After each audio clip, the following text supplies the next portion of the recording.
আসসালামু আলাইকুম প্রিয় শিক্ষার্থী, স্বাগত জানাই আজকের অনলাইন ক্লাসে।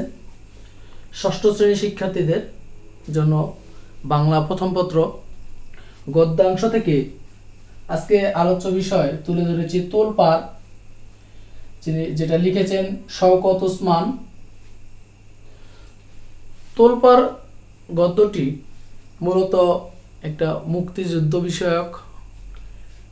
আমরা জানি আমাদের দেশ স্বাধীন হয়েছে 1971 সালে 16ই ডিসেম্বর।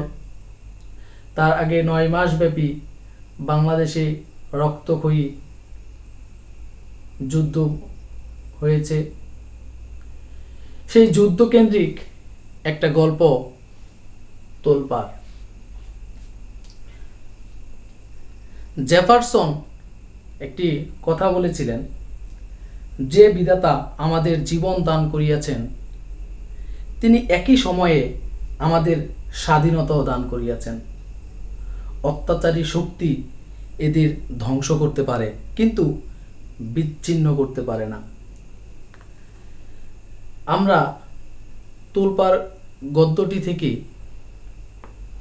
জানতে পারি সেই 25শে মার্চ বলতে আমরা সেই 1971 সালের 25 মার্চের 25 তারিখকেই আমরা বুঝে থাকি। বাঙালিদের স্বাধীনতার দাবি চিরতরে নিশ্চিহ্ন করে দিতে পাকিস্তানি শোষকেরা এই রাতে ঘুমন্ত নিরীহ মানুষের উপরে ঝাঁপিয়ে পড়ে।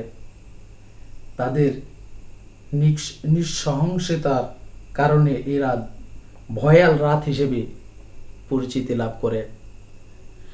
এই তোলপাড় গল্পে সেই 25শে মার্চ রাতের ঘটনা কেন্দ্রিক এবং পরবর্তী দিন 26শে মার্চ সকাল থেকে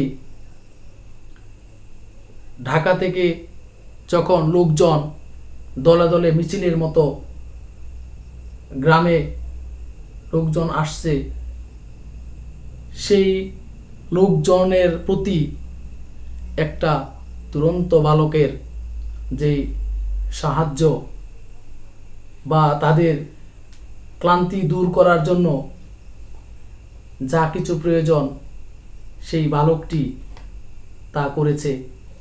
আর এই গল্পটুকু তুলে ধরেছেন তোলপাড়ে শওকত ওসমান। শওকত ওসমান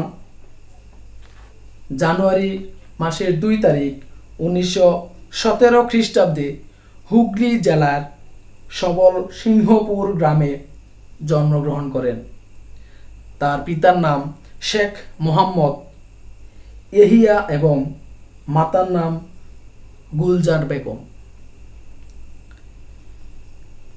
তিনি শিক্ষা জীবন শেষ করেন আলিয়া মাদ্রাসায় পড়াশোনার অসমাপ্ত রেখে সেন্ট জেভিয়ার্স কলেজ থেকে 1935 সালে এইচএসসি এবং একই কলেজ থেকে তিনি বিএ পাশ করেন। এমএ ডিগ্রি লাভ করেন কলকাতা বিশ্ববিদ্যালয় থেকে। তিনি ঢাকা কলেজ সহ বিভিন্ন শিক্ষা প্রতিষ্ঠানে বাংলা ভাষা ও সাহিত্যে অধ্যাপনা করেন। তার উল্লেখযোগ্য উপন্যাসের মধ্যে কৃতদাসের হাসি, জননী, 2 সৈনিক ইত্যাদি অন্যতম এবং শিশুতোষ গ্রন্থের মধ্যে ওটন সাহেবের বাংলা, ডিগবাজি, তারা 2 জন, পঞ্চসঙ্গী, কথা রচনার কথা অন্যতম। তার নাটকের মধ্যে আছে তস্কর ও লস্কর, আমলার মামলা, বাগদাদের কবি ইত্যাদি। তিনি সাহিত্যকর্মের জন্য আদমজী সাহিত্য পুরস্কার, বাংলা একাডেমি পুরস্কার, 21শে পদক, নাসিরুদ্দিন স্বর্ণ পদক, ফিলিপস সাহিত্য পুরস্কার ইত্যাদি লাভ করেন। তিনি 14ই মে 1998 খ্রিস্টাব্দে ঢাকায় মৃত্যুবরণ করে। এ হচ্ছে আমাদের কবি পরিচিতি। এবার আমরা এই তোলপাড় গল্পের কিছু গুরুত্বপূর্ণ শব্দের অর্থ সম্পর্কে একটু ধারণা নেই। নাজেহাল অর্থ কি? নাজেহাল অর্থ হচ্ছে দুর্বল হয়ে পড়া। ছাতি, ছাতি কি? ছাতি হচ্ছে বুক বা বুকের পাটা। খাকি উর্দি, খাকি উর্দি কি? খাকি উর্দি হচ্ছে সৈনিকদের মেটে রঙের পোশাক। আক্রোশ, আক্রোশ হচ্ছে ক্রোধ বা রাগ।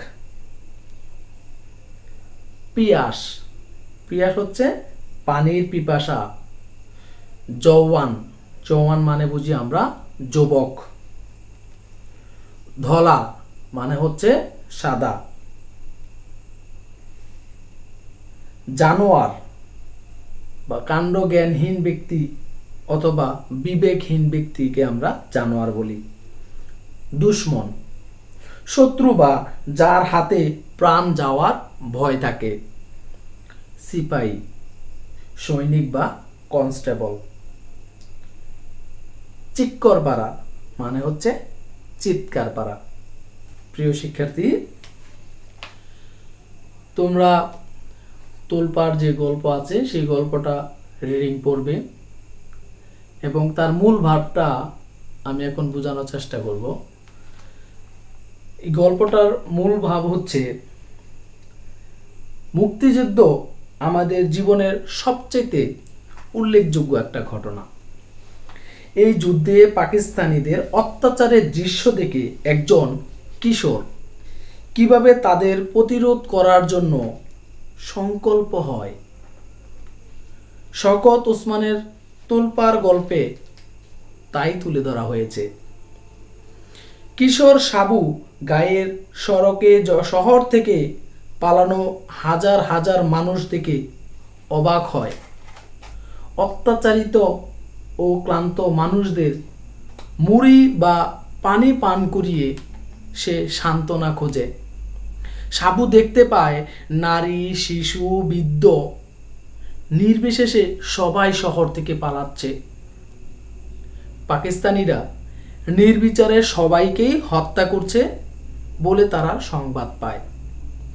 পুত্রবধূ ও শিশু নাতি নাতনিদের নিয়ে পলায়ন এক ধার্মিক বৃদ্ধ আক্ষেপ করে বলেন, ইসলামের নামে পাকিস্তান প্রতিষ্ঠা করে সেই পাকিস্তানি বাহিনীর হাতে সন্তানদের হারাতে হলো।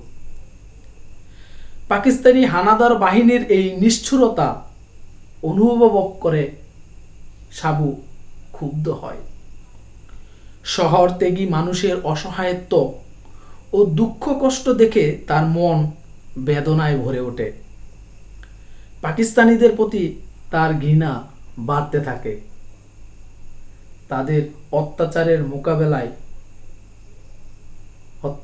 মোকাবেলা করার জন্য তার কিশোর মন চঞ্চল হয়ে ওঠে।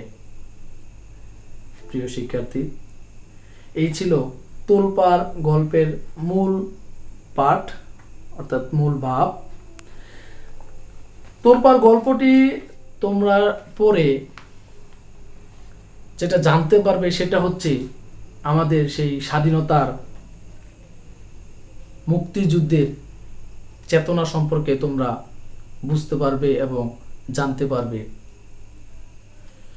প্রিয় শিক্ষার্থী, এই পর্যায়ে আমাদের পাঠ্য বইয়ের যে সৃজনশীল দুটা প্রশ্ন, নমুনা প্রশ্ন দেওয়া আছে, গল্পটি ভালোভাবে পড়বে এবং সেই দুইটা সৃজনশীল প্রশ্ন বাড়িতে তোমরা লিখবে খাতায় এবং পরবর্তী যে পাঠ সে পাঠ নিয়ে আমি আবার পরবর্তী ক্লাসে হাজির হব। আজকে আমার অনলাইন ক্লাস এখানেই শেষ করছি। ধন্যবাদ সবাইকে। আসসালামু আলাইকুম।